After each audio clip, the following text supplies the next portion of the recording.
Welcome, friend, to another journey together. We are so glad to have you here. Tonight, you will discover lost lessons that Buddhist teachers have shared for many generations. These lessons are meant to help a worried heart and bring deep, lasting calm. If you like, feel free to share what time it is and where you are listening from. What I am about to share with you are forgotten stories from long ago. These are simple tales that have great power to quiet your mind and heal your spirit. These stories have been helping people find peace for over 1,000 years, and tonight they are here for you. Each one carries a hidden truth that can change how you think about your problems, your fears, and the loud thoughts that keep you awake at night. You won't find these stories in most books. They have been carefully kept by wise teachers who understood something we have mostly forgotten. Real peace comes not from getting what we want, but from understanding what we already have. The great teacher Thich Nhat Hanh once said, "Sometimes your joy is the source of your smile, but sometimes your smile can be the source of your joy." Tonight, you will see how these old truths can change everything. As you listen to these amazing tales, something beautiful will start to happen. The heavy feeling in your chest will begin to lift. Your fast thoughts will slow down and settle. You will feel yourself relaxing into a place of deep understanding and true rest. So, get comfortable now. Let your whole body relax into whatever you are sitting or lying on. Take a gentle breath with me, and as you let it go, know that you are about to receive ancient wisdom that has been waiting a long time just for this moment. Let us explore our first story about the difference between being perfect at a skill and showing true spirit. This is the calligrapher's circle. In the center of ancient Japan lived an artist who was famous for being perfect at writing.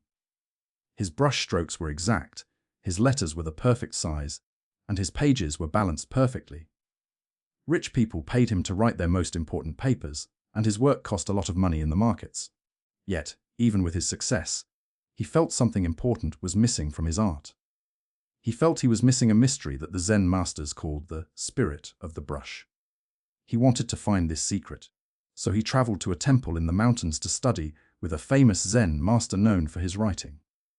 The master's work was praised not because it was technically perfect, but because it had spiritual power. His pieces seemed to be alive. His letters meant more than just the words on the paper. When the artist arrived at the temple, he bowed low before the master. "Honored teacher," he said, "I have learned every technical part of our art. Yet, I feel there is something beyond skill that I do not understand. Please teach me the spirit of the brush." The master nodded and led him to a simple room with paper, ink, and brushes on a low table. "Show me your skill," he said, sitting on a cushion. "Paint a Zen circle." The artist felt sure of himself. He had painted thousands of circles over the years, and this was a very basic exercise. He prepared his ink carefully, picked the perfect brush, and sat calmly. With one controlled breath and a lifetime of practice guiding his hand, he made a mathematically perfect circle. The line was steady, the shape was exact, and the ends met perfectly. It was technically flawless. The master looked at the circle for a long time, then shook his head slowly. "No," he said quietly. "This is not alive. It is a cage drawn by your mind's wish for control. Try again." Confused but ready to try, the artist painted another circle. This time he focused on being more free while keeping his skill. Again, the result was perfect in every way he knew. Again, the master said no. "This one is even more dead than the first. You are thinking too much. Let the brush move itself." This went on for hours. Circle after circle came from the artist's brush. Each one was better than what most artists could do. Yet each one was rejected by the master as lifeless, controlled, or dead. With each no, the artist became more frustrated. His normal confidence disappeared. His careful skill began to fail because of the stress of failing over and over. Finally, after many tries and feeling very tired, the artist lost his cool completely.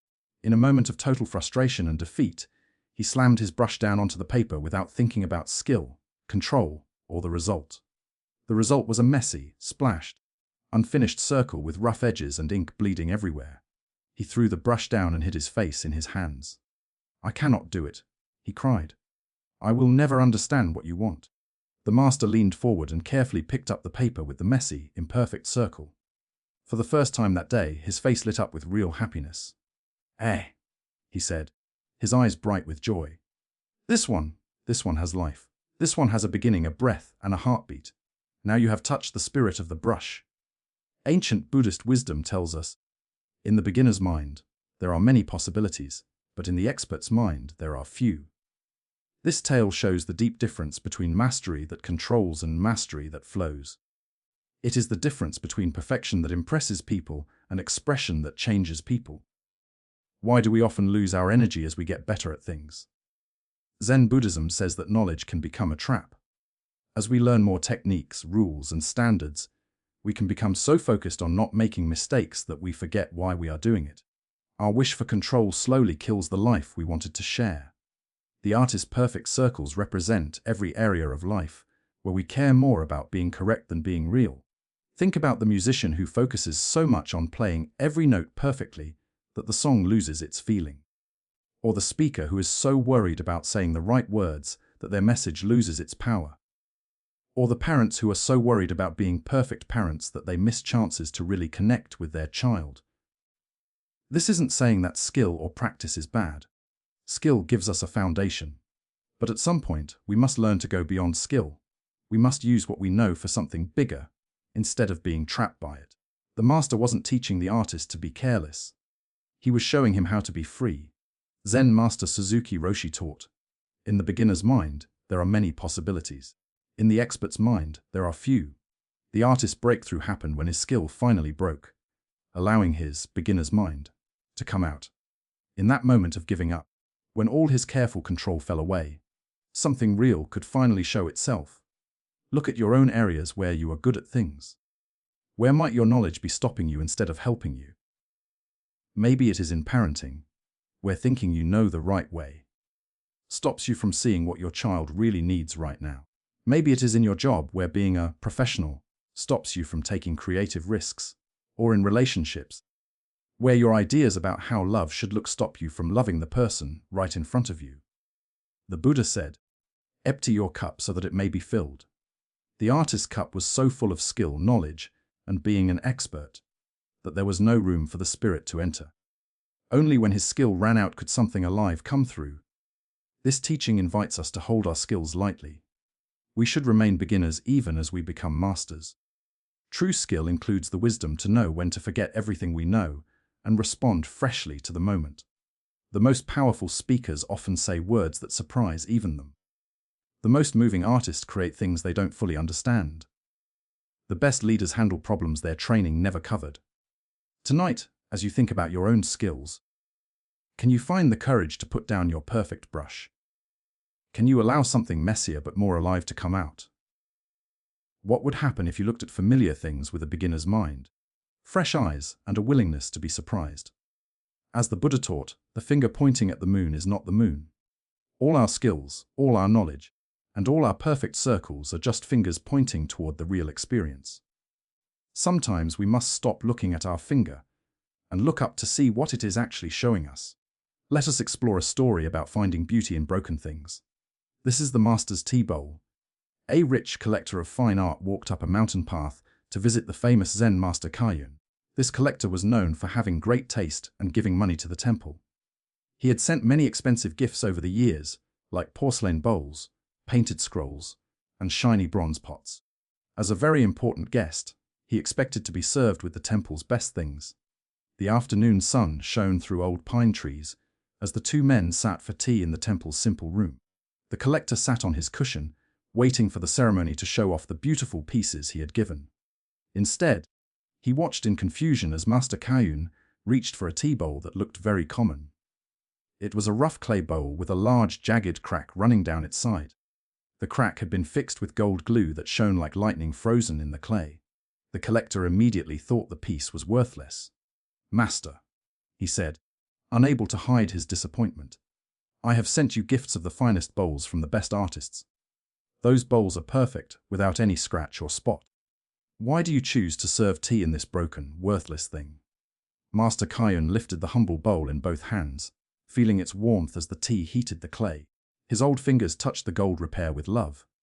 "You speak the truth," he replied with a gentle smile. "Your gifts are indeed perfect. They shine with skill and stay exactly as they were the day they were made. They have no story to tell because they have never lived." He paused, holding the cracked bowl gently. "But this bowl," he said, his thumb following the gold line, has gone through suffering to become whole. It was once shattered, completely useless, and seemingly impossible to fix. Yet here it sits. It does not hide its wound, but celebrates it. This crack is not a mistake to cover up or a shame to hide. It is the map of its change, the proof of its strength. It is more beautiful for having been broken. The collector looked across the room at his perfect, unused bowls sitting on the shelf, then back at the warm bowl with gold lines in the master's hands. For the first time, he had nothing to say. The Buddha taught, "It is in the darkest skies that stars are best seen." This old wisdom shows the deep truth of the tea bowl story. Our world loves perfection and sees brokenness as failure. Yet Zen teaches that our wounds often become our greatest teachers and our scars our most beautiful features. Why do we hide our flaws and only show off our perfect achievements? Buddhism says our minds naturally dislike suffering and want to look successful. We learn early to show only our best selves. We carefully arrange our lives to look perfect while secretly feeling bad about our struggles, failures, and the times we have been broken. This need to be perfect creates a special kind of suffering. Like the collector, we admire only what looks untouched by hard times. We miss the deep beauty that comes from healing. We scroll through social media comparing our inside struggles to other people's best moments. We hide our sadness, our money problems, our relationship fights, and our job failures, all the natural cracks that make us human. The Japanese art of kintsugi, or golden repair, shows this Zen teaching perfectly. Rather than hiding cracks in broken pottery, artists highlight them with gold, creating pieces more valuable than the new ones. The idea is that breaking and being fixed are part of an object's history. It is not something to hide, but something to show off. Think about your own kintsugi moments. Perhaps it was a difficult time that taught you to be strong. Maybe losing a job led to a better career. Maybe a sickness showed your inner strength.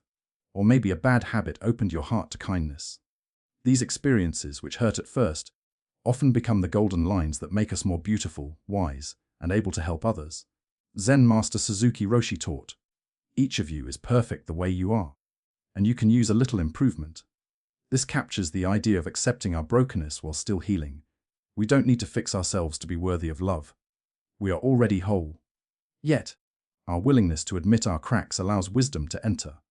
The Buddha said, "Every experience, no matter how bad it seems, holds a blessing of some kind. The goal is to find it." Our job is not to avoid being broken. Life guarantees that we will face hard times and failures. Our practice is learning to see these experiences as chances for golden repair, allowing something more beautiful to come from our healing. Tonight, as you think about your own life, can you see the golden lines? What breaks have led to breakthroughs? What hurts have become wisdom? Perhaps you can begin to see your flaws not as things to hide, but as proof of your strength. They are evidence that you have lived fully and healed bravely. As the Buddha taught, the lotus flower blooms most beautifully from the deepest mud. In accepting our brokenness, we discover the golden beauty that can only come from having been shattered and choosing to heal. Our next story reveals the weight we carry in our names and titles. This is the general's name. After many years of leading armies and winning wars, the great General Nobutada felt very empty inside despite his fame. The battles that once excited him now felt empty. The victories that once defined him now seemed meaningless. He had spent his whole adult life giving orders and being defined by his rank. Now, he found himself wanting something he couldn't name, a peace that was more than just the end of a war. He had heard whispers of a Zen master named Seki, who lived in a small temple high in the mountains. People spoke of this teacher's wisdom with great respect. After his last battle, instead of returning to his big house, Nobutada decided to find this master. He hoped to find the peace he couldn't find on the battlefield. He arrived at the temple gates in his full uniform, his armor polished bright, and his family crest on his chest. Years of being in charge had taught him that looking important opened doors, and that his name was powerful. "I am General Nobutada," he announced to the small man sweeping leaves near the entrance. He used the voice of someone used to being obeyed instantly. "Conqueror of the East, winner of the Battle of 10 Rivers, defender of the North. I have come to learn the way of Zen." The master, a small person in simple clothes, continued his sweeping for a moment before looking up. He offered a small bow, the kind one might give to any traveler. "Welcome, friend," Seki said warmly. The mountain path is dusty and the journey long. Please leave your shoes here before entering. Nobutada stood tall, his military pride showing. I am a general of the realm, not a common traveler. Surely you recognize my name and rank. Master Seiki paused in his sweeping and studied the armored figure with kind eyes. That name sounds very heavy, he said quietly. And that armor must be quite hot in this warm weather. Perhaps you would be more comfortable leaving them here with your shoes. Inside these walls, you are simply a man who has traveled far and may be thirsty. Would you care for some tea? For the first time in 30 years, General Nobutada felt the actual weight of who he was pretending to be. Not just the physical armor, but the invisible burden of constantly keeping up his image, his reputation, and his sense of self. Standing before this simple man who didn't care about his titles, he felt a strange lightness. It was as if he had been holding his breath for years and could finally breathe out. Slowly, unsure of himself, he began to take off his armor. Each piece that fell away. The chest plate with his victories, the sword that never left his side, the helmet that demanded respect, seemed to remove layers of stress he didn't realize he carried. As he followed the master inside, barefoot and plain, he felt lighter than he had since he was a child. Buddha's wisdom reminds us, you are not your thoughts. You are not your feelings. You are not your achievements. You are the awareness that watches them all. The heart of this lesson is understanding how we can become trapped by our own identities. We wear them like armor that protects us but also weighs us down. Why do we hold on so tight to our roles, titles, and awards? Zen Buddhism shows that our minds constantly try to make us feel important through outside things. We become the successful business owner, the good parent, the respected worker, or the spiritual person. While these roles are important, problems happen when we think these temporary jobs are who we really are. Think about how much energy you spend keeping up your various identities. At work, you try to look smart and sure. With family, you might be the responsible one. On social media, you show an image of success or happiness. Each role needs its own armor, its own act, and its own maintenance. Like General Nobutada, we can become so attached to these roles that we forget who we are underneath them. This holding on creates suffering. We become trapped by our own success, trapped by what others expect, and tired from constantly keeping up our image. A boss fears showing weakness. A parent feels bad for having needs. A teacher struggles to admit they are confused. We build big masks and then become slaves to keeping them up. The Buddha taught that attachment is the root of suffering. This applies not only to things we own but to our attachment to who we think we are. When our self-worth depends entirely on outside praise or jobs, we live in constant worry about defending these identities. Zen practice invites us to take off our armor sometimes and discover who we are under our roles. In meditation, we sit without titles, without status, without the big story of our lives. We return to simple presence, breathing, aware, alive. This isn't about ignoring our duties, but about not being trapped by them. Master Eckhart taught that the most powerful prayer consists of only 2 words: thank you. When we can appreciate our roles without being defined by them, we find great freedom. We can be a general when leadership is needed, a student when learning is required, or a parent when caring is called for, without any of these roles becoming our whole identity. Tonight, as you get ready for rest, what armor might you put down? What roles or expectations can you let go of for a while? Can you find the simple awareness that exists before you put on tomorrow's costumes? Perhaps you will find, like the general, that you are much lighter and freer than you thought. As the Buddha said, you yourself, as much as anybody in the entire universe, deserve your love and affection. This love begins with accepting yourself beyond all the roles you play and all the ways you show yourself to the world. Let us continue on our journey with a tale about perfection and purpose. This is the unraked garden. In the mountains of ancient Japan, a young monk named Jin was given a very important job, taking care of the famous rock garden that people traveled far to see. This wasn't just yard work, it was a spiritual practice. It was a chance to be mindful while creating beauty. Every morning before the sun came up, Jin would get up in silence and go to the garden with his wooden rake. The white gravel lay before him like a blank page. With great care and deep focus, he would spend hours creating perfect flowing patterns that looked like ocean waves frozen in stone. Each line had to be spaced just right. Each curve had to flow into the next. Not a single stone could be out of place. Not one line could show a mistake. The garden became Jin's masterpiece. Other monks would stop to look at his art. Visitors would stand at the edge in silence, some crying because the perfectly ordered landscape was so beautiful. Jin felt very proud, knowing that his skill and hard work had created something special.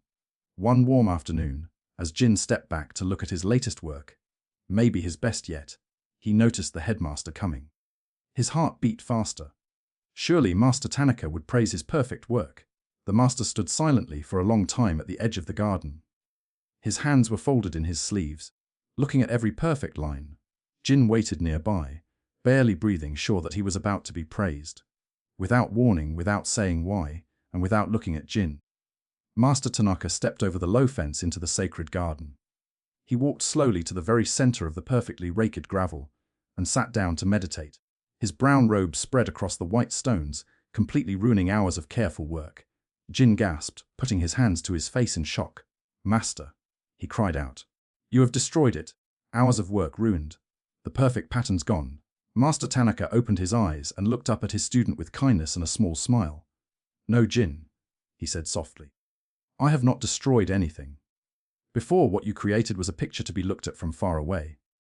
It was a museum piece to impress people. Now it has become what it was meant to be, a garden to be lived in, a space for practice, a place for waking up. You made it perfect for the eyes, but you forgot its true purpose. I have simply finished your work." As the Buddha observed, nothing is permanent. Everything changes. Being is always becoming. This story teaches us deeply about the difference between perfection and purpose. It is about creating something to be admired versus creating something to serve life. Why do we become so attached to our perfectly arranged lives that we forget their real purpose? Buddhism explains that our minds naturally hold on to results, especially beautiful ones. We can become so focused on creating the perfect appearance in our homes, relationships, careers, or spiritual practice that we lose sight of what these things are for. Jin's garden represents all the ways we create beautiful surfaces while missing the deeper meaning. Think about the parents so focused on their child's perfect grades that they miss chances to really connect. Or the spouse so worried about looking like they have a perfect marriage that they avoid the real work of love.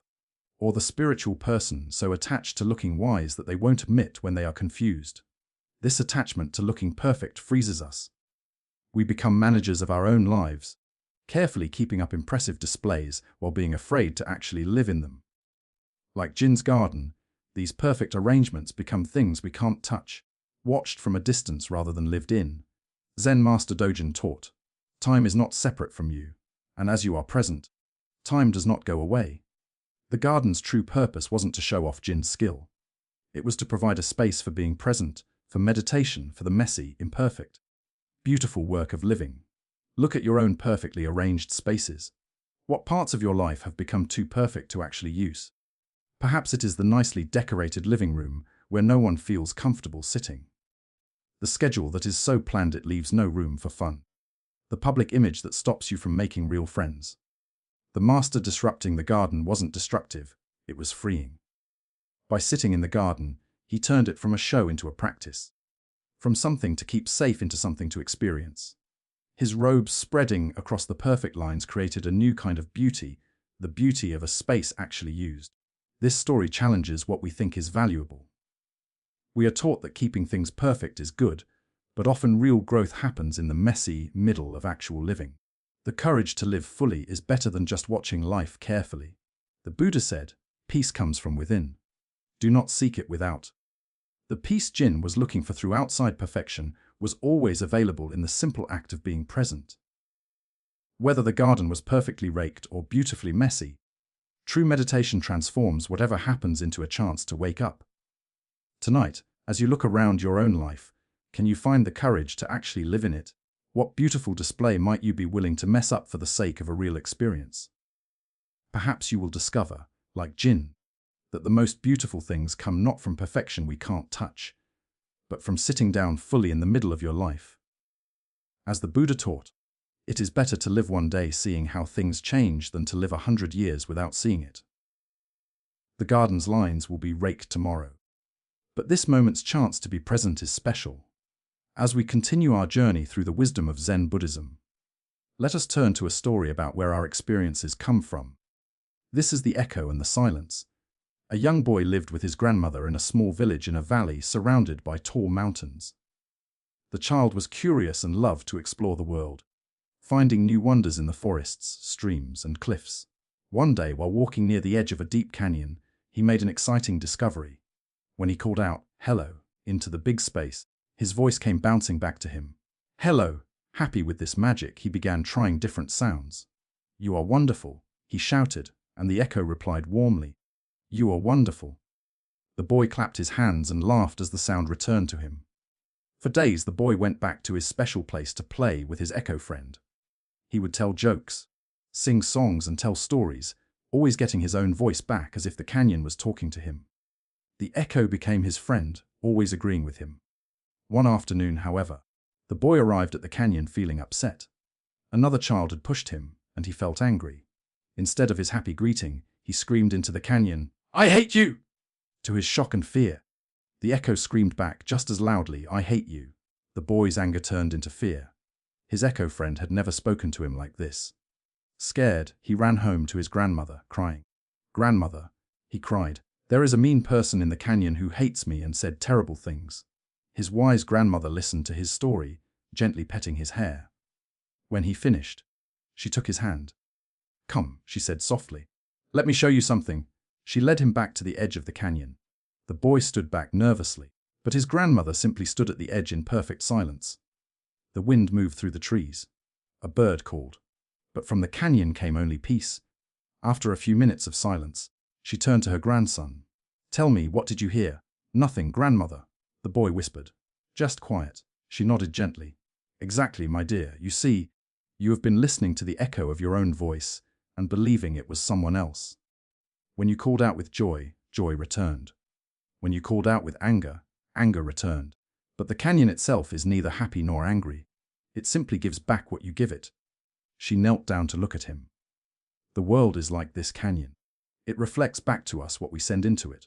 When we approach life with kindness, we often find kindness back. When we approach with anger or fear, these feelings echo back too. But true peace doesn't come from trying to control the echo. It comes from understanding the silence before we speak. The Buddha once said, "Hatred is never cured by hatred in this world. By non-hatred alone is hatred cured." This is an eternal law. The deeper teaching here shows us how we create our own experience through our attitude.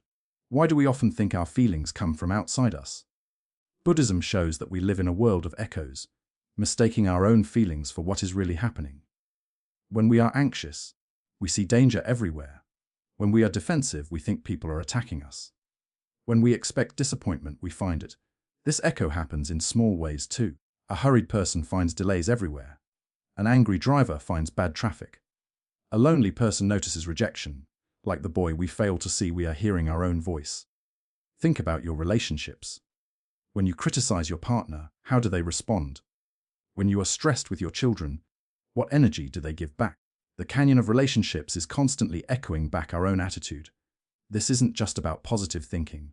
Real problems exist. But Zen teaches that our inner state changes how we see and handle these problems. Thich Nhat Hanh taught that if you want others to be happy, practice compassion. If you want to be happy, practice compassion. This wisdom points to the echo rule. What we give out tends to come back. But more importantly, being compassionate changes our own experience. The grandmother's lesson about silence points to something deeper. In meditation, we find the awareness before thoughts or feelings. From this quiet place, we can respond to life instead of just reacting.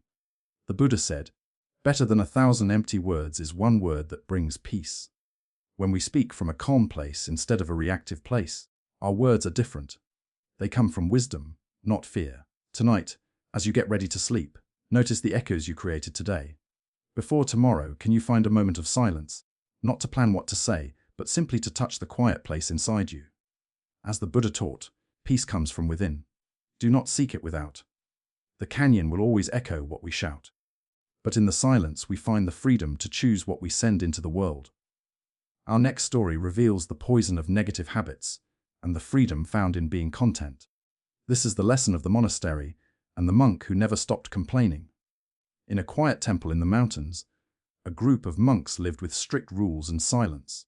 They kept a vow of silence because talking often distracts the mind. For years, the monks would practice in quiet, finding peace without words. However, this temple had one special rule. Every 10 years, each monk could speak exactly 2 words to the head monk. This allowed them to say something important if needed. One young monk joined with good intentions and worked hard. But from the start, he was unhappy. The bed was uncomfortable, the food was plain, the schedule was hard. After his first 10 years, he went to the head monk. The elder looked at him kindly, ready to hear his wisdom. "Bed hard," the monk said, complaining about his sleep. "I see." The head monk replied gently, making a note but offering no solution. The monk returned to silence, but his unhappiness grew. Instead of finding peace, he spent his time thinking about what he didn't like. When his second chance to speak came after another 10 years, he went to the head monk again. "Food stinks," the monk said, complaining about the meals. "I see," the head monk replied calmly, not surprised. Another 10 years passed, and the monk's negativity grew. Instead of freedom, he spent 30 years perfecting the art of complaining inside his head. When his third chance came, the monk looked very upset. 30 years of unhappiness burst out. "I quit," he said, deciding to leave. The head monk looked at him with sadness and understanding. "Well, I can see why," he replied kindly. "All you have ever done is complain." The Buddha taught, "We are what we think. All that we are comes from our thoughts. With our thoughts, we make the world." This shows how the monk's 30 years of practice actually made his suffering worse because of his thoughts. Why do we sometimes use spiritual practice to become more unhappy? Zen Buddhism points to our habit of bringing our negative minds everywhere, then blaming the place for how we feel. The monk never really practiced, he just endured it while resisting it. The temple wasn't the reason for his suffering, his attitude was. Other monks found peace in the same place. The difference was not what they experienced, but how they related to it. Think about your own complaints. How much energy do you spend thinking about things you cannot change? The monk spent 30 years of his life focusing on hard beds and food instead of finding inner freedom. This story also shows the power of habits. Each day the monk chose to complain. He made that habit stronger. Over 30 years, these patterns became so deep that leaving seemed like the only choice, when changing his mind was always possible. Zen master Thich Nhat Hanh taught that thanks to change, everything is possible.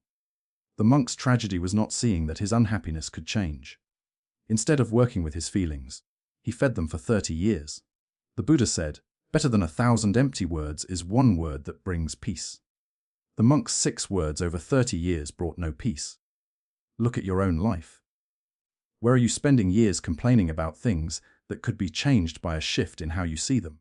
What would change if you used that energy to find peace instead? Tonight, as you notice the small discomforts of life, remember the monk. Can you choose to be thankful instead of complaining? Understand that your response shapes your life more than the situation does. Buddha reminded us, happiness does not depend on what you have or who you are. It relies on what you think.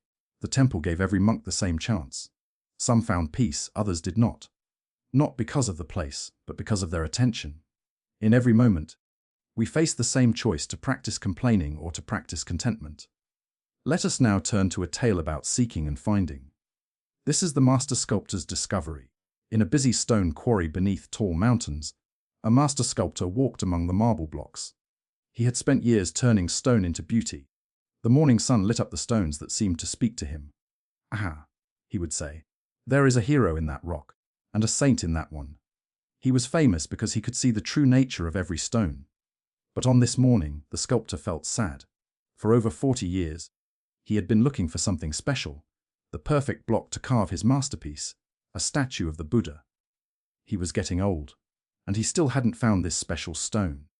He had traveled everywhere, but nowhere could he find the perfect slab to make the perfect Buddha. Feeling sad about his long search, the sculptor visited a local Zen priest at a small temple down the street. The temple had a peaceful yard with a stone well. "Master," the sculptor said, bowing, "I have searched for 40 years for the perfect stone to carve the Buddha. My life's work is not done." The priest listened and smiled gently. "No problem," he said simply. The sculptor was confused and hopeful. "Do you mean you can tell me where to find the perfect material to make the Buddha?" he asked excitedly. "Of course," said the priest. "Where?" The priest pointed across the yard. Over there, he said, pointing to the stone well. The excited sculptor ran to the well and looked down into the dark water. There, looking back at him with the same questioning eyes and lined face, was his own reflection. Buddha's wisdom reminds us, if you cannot find the truth right where you are, where else do you expect to find it? The deeper teaching here shows us that what we seek most is not in some far-off place, but right inside us. Why do we tire ourselves searching everywhere except within? Zen Buddhism reveals that we focus so much on what we are looking for that we forget to look at the person looking. The sculptor looked at thousands of stones, but never thought that he himself was the perfect material. Think about how often you wait for better times to be happy. I'll be happy when I get the job, find the right person, when things are perfect. This is looking for the Buddha everywhere except in the mirror. Zen Master Huangpo taught that your everyday mind is the way. The sculptor realized he didn't need to become something different, but to recognize what he already was. The perfect material isn't outside, it's inside. The well represents the quiet place in our mind where looking ends and finding begins. When we stop looking out and look in, we discover that the seeker and the thing sought are the same. In Zen, we speak of our original face, our true nature. It isn't hidden. It looks back at us from every mirror. Tonight, as you see your own reflection, can you recognize the Buddha nature that has been with you all along? Perhaps it is in your wonder, your wish for truth, or just being aware. As the Buddha taught, look within. You are the Buddha. The masterpiece you are looking for isn't waiting for perfect stone. It is waiting for you to realize that you are the art. Let us continue with a story about the ghosts we create with our minds. This is the tale of the haunting that was no haunting at all. A man lived peacefully with his wife for many years. They loved each other very much, but she became very sick. As she lay dying, she grabbed her husband's hand. "My darling," she whispered, "I cannot bear to leave you. And I cannot bear the thought of you loving another. Promise me you will not see any other women. Promise me you will stay true to my memory, or I swear I will return from the grave to haunt you." The husband, sad and loving her, made the promise. He would have agreed to anything to make her feel better. For months after she died, he kept his word. He stayed alone. But as time passed, his grief softened, and he went back into the world. He met a kind woman at the market. They became friends, and eventually, he fell in love again. The night he got engaged, his worst fears came true. The ghost of his dead wife appeared. She was angry. "You broke your promise," she said coldly. "You betrayed me." What scared the man most was that she knew everything. Night after night, she returned to torment him, repeating his conversations with his new love word for word. She knew private details. Nothing was hidden from her. The man could not sleep. He was terrified and exhausted. Desperate, he went to a Zen master. "Master," he said, shaking, "my dead wife's ghost appears every night. She knows everything I do and say. I am going crazy." The old master listened and smiled. "This is a very clever ghost," he said. "You should admire such wisdom. But I will tell you exactly what to do." That evening, when the ghost appeared, the man did what the master said. "You are truly a wise spirit," he said to the ghost. "You know everything. Since you are so powerful, surely you can answer one simple question." "Ask," the ghost said. The man reached into a bag of beans near his bed. He grabbed a handful and held his closed fist out. "Tell me exactly how many beans I am holding." The ghost opened her mouth, but no words came. She began to fade. She looked confused. I cannot," she said. And then she vanished. The ghost never returned, and the man was free. Buddha's wisdom reminds us, we are what we think. The deeper teaching here shows how our minds create experiences from guilt and fear. Why do we give power to ghosts we make ourselves? Zen Buddhism reveals that much suffering comes from our own minds, not outside forces. The ghost was just the man's guilt given a shape by his mind. Think about how often you are haunted by voices that judge you or remind you of failures. These inner critics often sound like people from our past, but their power comes from us. The ghost knew his conversations because it was his memory playing them back. It knew his secrets because it was his mind. It appeared when he felt guilty. The ghost was real in its effect, but not real in itself. In Zen, we learn to tell the difference between what is real and what our mind adds. The man was in love, but his mind told him it was wrong. The master's solution was simple. By asking the ghost to know something the man didn't know, he proved the ghost was just his own mind. The beans were unknown to him, so that ghost couldn't know them either. Zen teacher Charlotte Joko Beck said, "Our thoughts are just thoughts. They are not necessarily true." The ghost felt real, but it was just a thought. Look at your own life. What ghosts carry impossible authority about your worth? Often these voices claim to know things they cannot know, what others think or the future. The Buddha taught, the mind is everything. When we understand we create our experience, we can question our stories. Tonight, if you hear self-doubt or fear, remember the beans. Can you ask these critics to prove they know everything? Can you see that your thoughts actually know very little? As the Buddha observed, doubt everything, find your own light. The ghosts lose power when we stop feeding them belief. Let us continue with a story about the energy needed for real waking up. This is the tale of the drowning lesson. Beside a clear mountain river, a hermit lived alone. He found peace in the flowing water. One morning, a young man came to him. The young man had traveled far and looked serious. He said, "I wish to become your student." The hermit looked at him. "Why?" "Because I want to find God," the young man said, thinking this was a good answer. Suddenly, the hermit jumped up, grabbed the young man, and dragged him to the river. He pushed the young man's head under the water and held him there. The young man panicked. He needed air. He kicked and fought. Every second felt long. He just wanted to breathe. Finally, the hermit pulled him up. The young man coughed and gasped for air. He was shaking. When he could breathe again, the hermit spoke gently but seriously. "Tell me," he said, "what did you want most of all when you were underwater?" The answer was honest. "Air." The hermit nodded. "Very well," he said. "Go home and come back when you want God as much as you just wanted air." Buddha's wisdom reminds us that many candles can be lit from one. Yet this wisdom needs real fire, not just interest. The hermit's lesson shows the difference between just being curious and being totally committed. The story shows that spiritual seeking needs the same urgency as survival. The young man thought he wanted God, but it was just a wish, not a need. He wanted it like an extra thing in life. Why do we approach spiritual growth with only a little effort? First, we like comfort. Real change means letting go of who we think we are. Second, we misunderstand what it takes. It's not just a nice feeling, it's waking up from a dream. Third, we keep it separate from the rest of life. Think about how we do this. We collect experiences like trophies but don't let them change us. We want the result without the hard work. The drowning experience represents moments when our safety is stripped away. In those moments, we find what we truly value. This is the desire needed for waking up.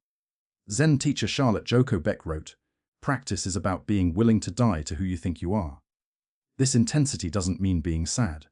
It means bringing passion to what we value. Like a musician practicing for a big concert. The river is like normal life on the surface. Being pushed under is like going deep into our minds. This requires strong desire.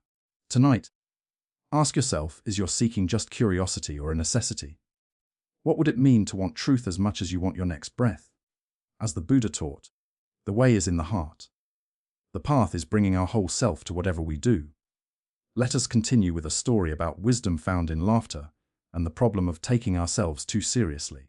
This is the tale of the monk who discovered his true teacher. In a mountain monastery in China, a young monk practiced very hard.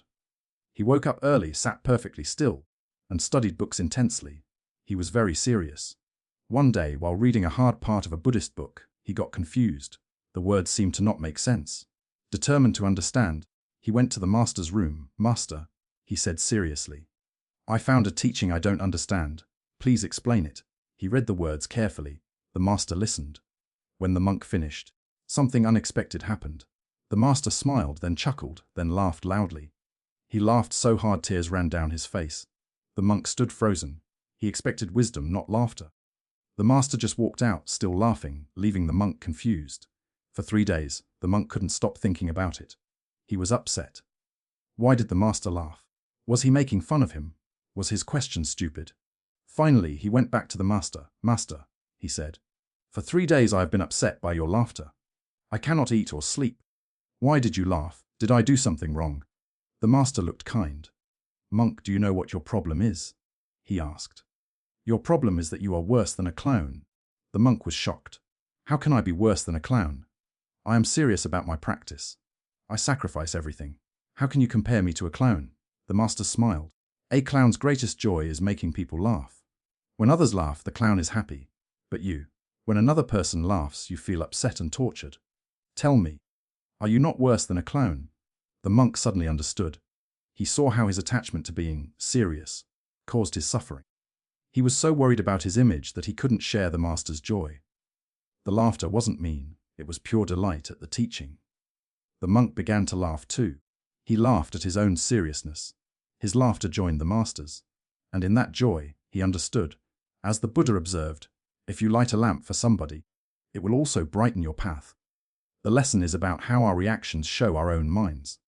Why do we get upset when others are happy in ways we don't understand? First, we want to be validated. The monk wanted his question to be taken seriously. Second, we identify with our image. We want to be seen as wise, so we lose openness. The monk couldn't receive the teaching because of his pride. Third, we expect wisdom to look a certain way. We want serious explanations, but sometimes wisdom comes in a laugh. Think about how often we miss lessons because they don't look like what we expect. Zen teacher Suzuki Roshi said, "In the beginner's mind there are many possibilities, but in the expert's mind there are few." The monk's expertise blocked him. The master's laughter was a teaching about joy. Tonight, if someone reacts in a way you don't expect, remember the monk. Maybe someone's laughter or casualness holds a lesson. Buddha said happiness never decreases by being shared. The master was celebrating the joy of truth, a joy the monk finally learned to share. Let us explore a story about acceptance and true wealth. This is the teaching of the rich man and the master's blessing. A rich merchant had made a lot of money. He worried about his family staying rich after he died. He asked a famous Zen master for a blessing. "Master," he said, showing off his wealth, "please write something that will help my family be rich for generations. I want the most powerful blessing." The master agreed and asked for paper. The merchant expected a fancy poem about wealth. The master wrote 7 words: "Father dies, son dies, grandson dies." The merchant turned red with anger. "Master," he yelled, "I asked for a blessing for happiness and money. You give me this depressing message about death. Why?" The master looked calm. "Think about it," he said. "If your son dies before you, it would bring terrible sadness. Parents shouldn't outlive children. If your grandson dies before your son, it is also tragic. But if your family continues generation after generation, with each death happening in this natural order, this is the ideal life. This is the pattern with the least suffering. This natural order is true happiness and wealth. As the Buddha taught, impermanence is sacred. This shows why accepting nature creates more peace than money. Why do we fight the fact that life is temporary? The merchant thought wealth was money. The master showed him that true wealth is a family living in harmony with nature. To wish for the natural order is to wish away tragedy. The merchant wanted to control the future. The master showed him we must accept life's conditions. Buddha said, "All things change. Even as we work for good things, we must accept that things don't last. Look at your hopes for your family. How much energy goes to controlling things you can't control? What if you wished for wisdom to meet life's changes instead?" The master's 7 words showed the ultimate reality. True wealth is dancing gracefully with the cycle of life.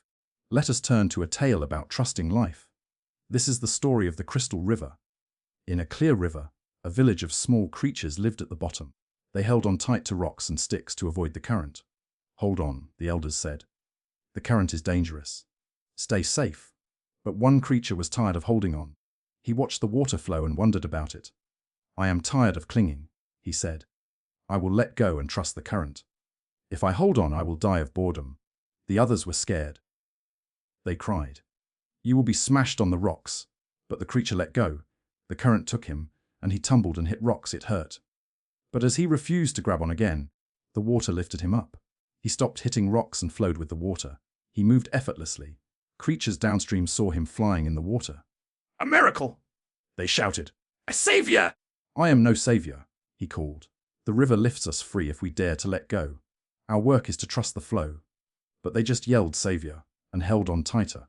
Buddha's wisdom reminds us, you only lose what you cling to. We spend life holding on for safety, but holding on creates suffering. Why do we cling? We learn that the unknown is dangerous. We think we can control life. But life is movement. Resisting it is exhausting. Think about where you are clinging. A bad relationship, a job, an old image of yourself. The current of change flows anyway. Our choice is to fight it or trust it. Buddha said, water doesn't fight the mountain, it finds the path down. When we move with life, we are effective. Tonight, what can you release? A worry, a resentment. Trust the current. As the Buddha taught, let go. In trust, we find the current carries us home. Now let us explore a story about true understanding. This is the lesson of the proud priest and the gentle master. Master Bankei was a popular teacher who spoke simply.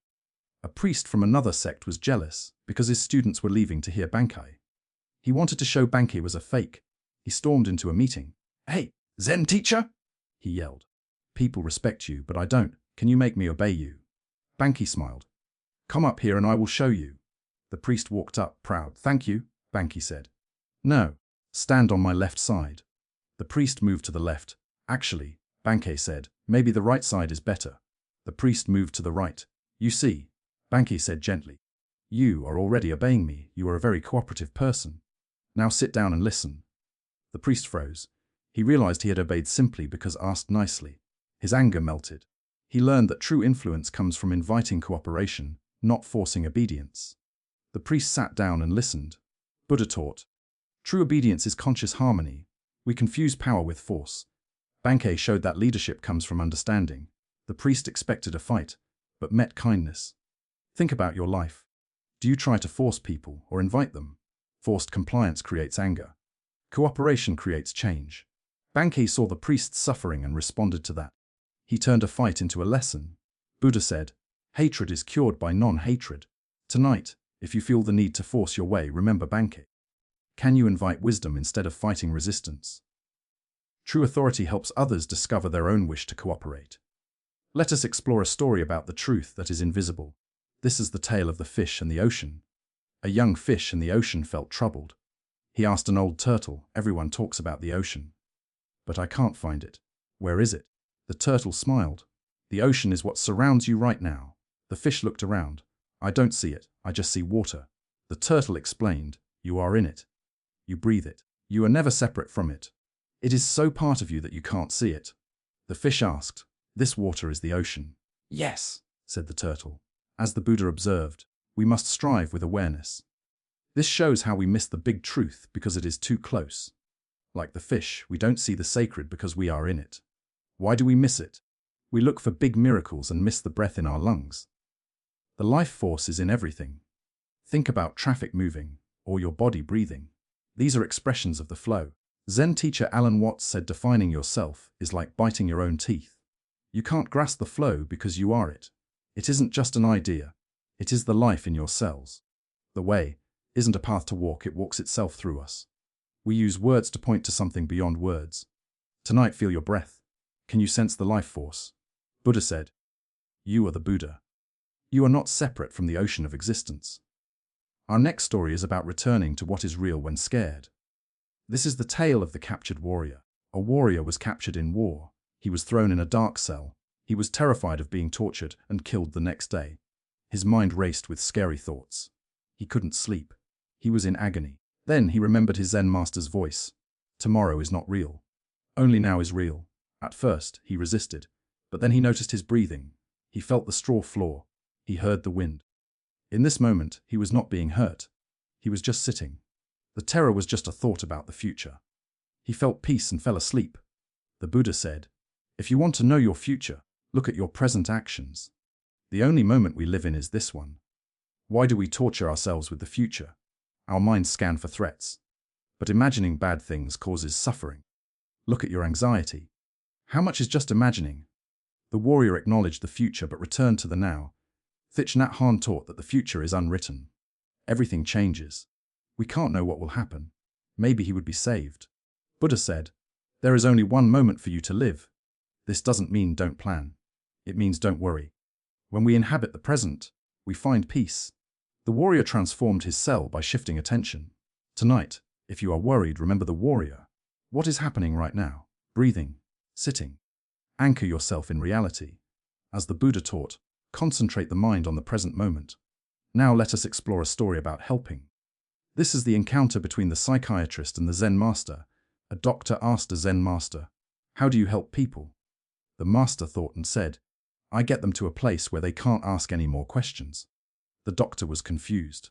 Surely questions are good. The master smiled. Questions come from feeling you lack something. When questions stop, they have found what they were looking for. Buddha said, "Find your own light." True finding is when questions become unnecessary. Why do we think helping means answering questions? Zen suggests dissolving the questioner.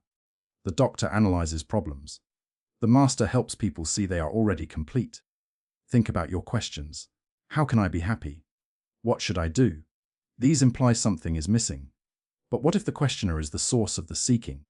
The mind asking, "How do I find peace?" is disturbing the peace. The master isn't suppressing questions, he is guiding people to completeness. Practical questions remain. But questions from lack stop. Buddha said, "There is nothing to gain. You are already what you seek. Look at your seeking."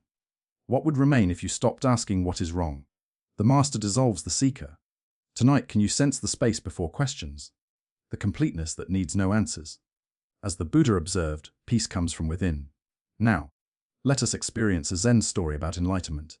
This is the kitchen monk's realization. Ichi was a monk who worked in the kitchen for 55 years. He had a koan. What is the sound of one hand clapping? He couldn't solve it. He felt like a failure. He got old and sick. Laying in his room, the need to solve it finally lifted. The desire for awakening dissolved. In that silence, with no more questions, he finally heard it. The silence of one hand clapping was existence itself. It was there all along. Buddha said, "Cease to cherish opinions and you will achieve enlightenment." Enlightenment isn't something we get. It's something we uncover when effort stops. Why do we struggle? We think the goal is far away. Ichi's story shows beginner's mind. He had made simple presence into a complex goal. The more he tried, the further he got. We do this with happiness and love.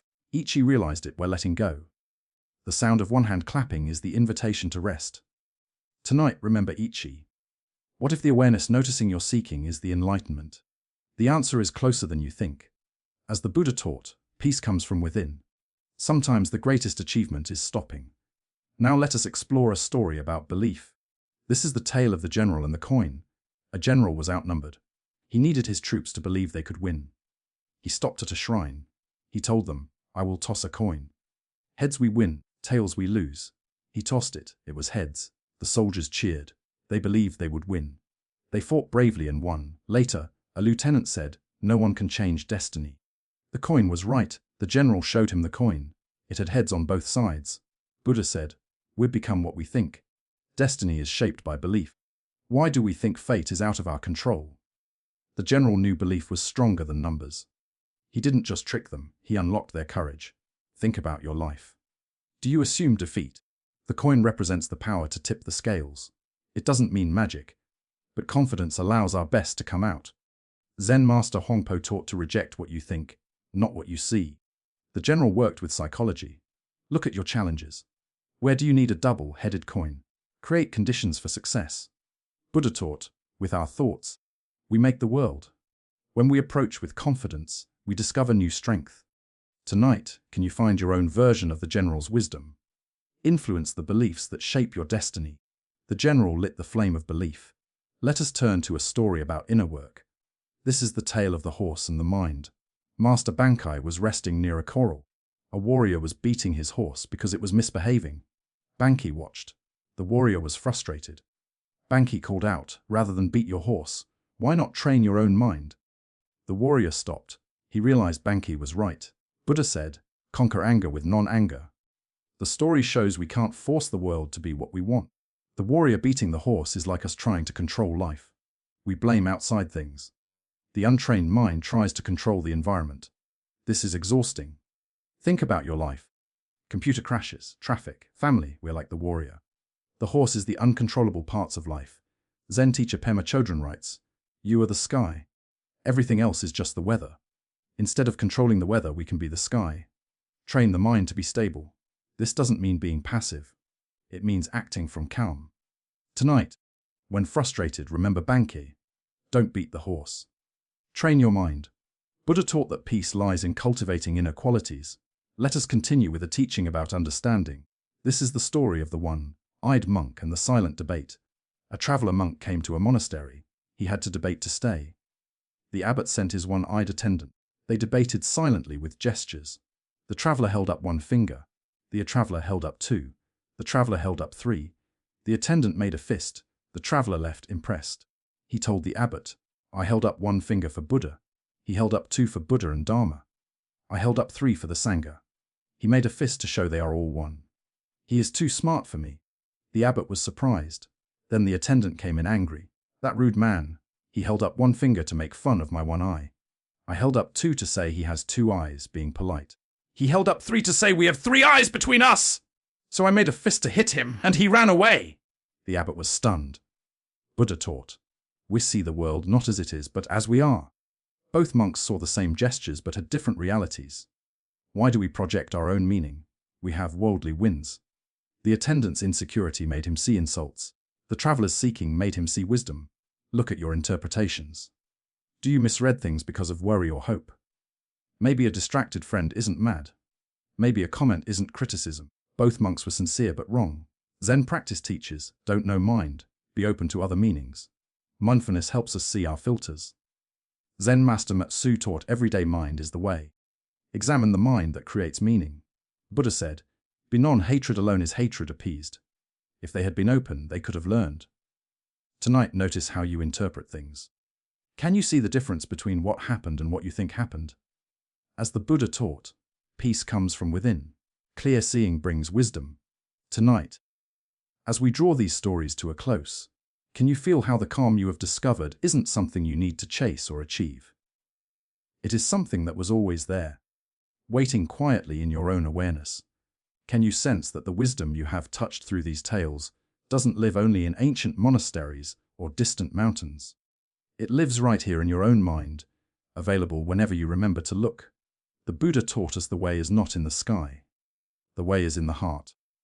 This truth reminds us that clarity and contentment don't require perfect conditions or special knowledge. They grow naturally from our willingness to meet this moment with open attention. Each story tonight has pointed to the same simple revelation. That struggle softens when we stop fighting reality. That freedom appears when we let go of what we cannot control. And that genuine peace unfolds when we see through our habitual patterns of resistance. Even when your thoughts wander, even when old worries try to come back, the understanding you have absorbed tonight has taken root in your awareness. It is ready to offer guidance whenever you need it most. These aren't just stories to remember, but invitations to live differently, to respond rather than react, to find stillness in the midst of whatever comes. Notice as you settle into rest that these ancient lessons haven't revealed some distant goal. They have shown you how to be fully here, fully present, exactly as you are in this gentle quiet that surrounds you. Now, can you feel how your breathing has deepened, how your body has relaxed, and how your mind has found its natural rhythm? As you carry this peace with you into tomorrow and beyond, remember that you take with you not just the stories themselves, but the deeper understanding they have awakened in your own experience. May this quiet confidence stay with you, supporting you through whatever challenges or joys lie ahead. Sleep well and thank you for joining us on this journey at Quiet Monk.